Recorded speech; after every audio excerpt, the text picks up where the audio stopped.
Welcome to my YouTube channel. In this video, we will talk about the important financial choices you have to make in life. 1. Building an emergency fund. If you have read any piece of personal finance content, then it's hammered home the importance of building an emergency fund. The sooner you have one ready, the more you can focus your income on other wealth-building investments. Ideally, an emergency fund is to cover unexpected expenses or repairs. I also like to look at a lifeguard if something were to happen to your main source of income, like getting laid off. Then you know you can cover your monthly expenses for the time being.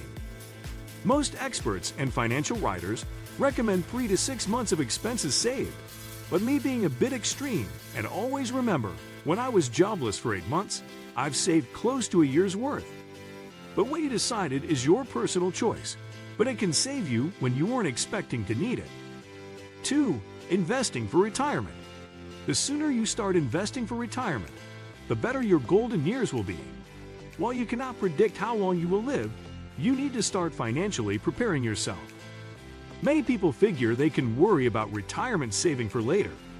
But the reality is, later sneaks up fast, and it is much harder to make up the time missed on compound interest. While more money invested will be better for you later, not everyone can afford to sock away thousands of dollars. But just get started and consistently invest.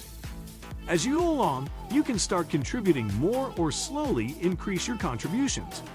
But one of the best financial decisions you can start is saving for retirement. 3.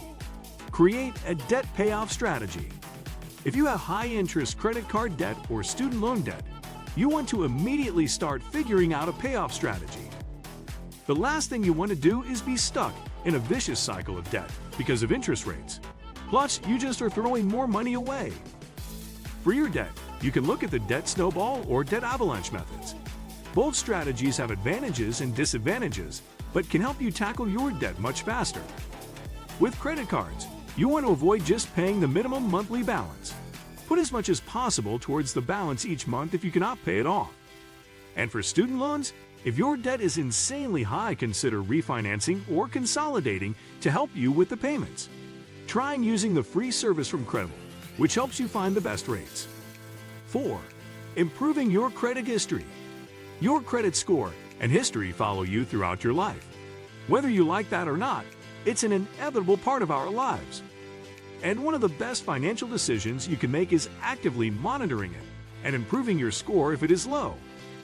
I won't get too deep into the weeds here, but your credit score affects if you'll be approved for loans, the kind of rates you get if you'll be approved for credit cards, and more. And lower scores can cost you thousands in extra interest. But beyond maintaining a good credit score, you should be monitoring for fraud or identity theft. I've personally dealt with this myself. Thank you, Equifax hack. But I was prepared and stopped it. If I was not previously proactive, that could have wrecked my credit and caused some serious financial disaster. 5. Track spending and net worth. Honestly, I personally thought tracking your spending and net worth was a waste of time. I mean, monitoring everything you spend. Spreadsheets? Nah, I'm good.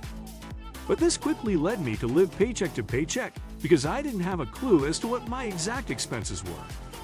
The sooner you know your expenses and income, the better your financial decisions will be. When you actually see what's left over or how much items are costing, you become a bit more conscious of how you prioritize your money. At least, it should make you more aware. This doesn't need to be overly complicated either. You can make a simple spreadsheet and use an app like Personal Capital, which pulls all your finances into one data view for free. 6. Continuing your financial literacy. The more you learn about your finances earlier on, the better you'll most likely be with your money. Naturally, that should be a no-brainer, but as you get older and priorities shift, you should be continuing to improve your financial literacy. Whether that's knowledge about retirement, building wealth further, investing, or general money management. The easiest ways to do that are to read these personal finance books and others, listen to podcasts, and consult with a financial planner or advisor if you need further help. 7. What further education will you pursue? People with more education tend to earn more money and increase their wealth. That doesn't always hold true, but it's something to consider when planning your future finances. and saving for college is getting harder as costs rise. But you have other options besides that, like trade schools, online courses, and specialty degrees. Think coding, marketing, data science. 8. Will you own a home? One of the largest financial decisions you'll have to make is whether you plan on owning a home. Not everyone will be interested in owning one. Many will rent, and that is a perfectly fine choice. But it is something you need to think about because of the costs of ownership. Everything from the down payment to getting a mortgage, property taxes, and to maintenance of the home. Plus, where and how long will you live there are factors to think about too. However, as you pay down your mortgage, you start building homeowner equity, which goes towards your net worth and wealth. 9. Going to marry or not? Ignoring the costs of having a wedding. If you are not just going to the courthouse, how do you feel about marriage? According to the CDC, the divorce rate in the United States is 3.2 per 1,000 people, and the rate is actually going down, which is a good thing because divorce can be expensive. While you don't want to just look at marriage as a financial asset, it can help you and your partner financially as well as build more wealth. You are combining assets and incomes, generally, which can put you and your spouse in great financial health. 10. Having a child or multiple children. Whether you want to have a child or children can be a complicated answer, and it's a decision that can change over time as well. But as you reach further into adulthood, it is certainly something you want to ponder.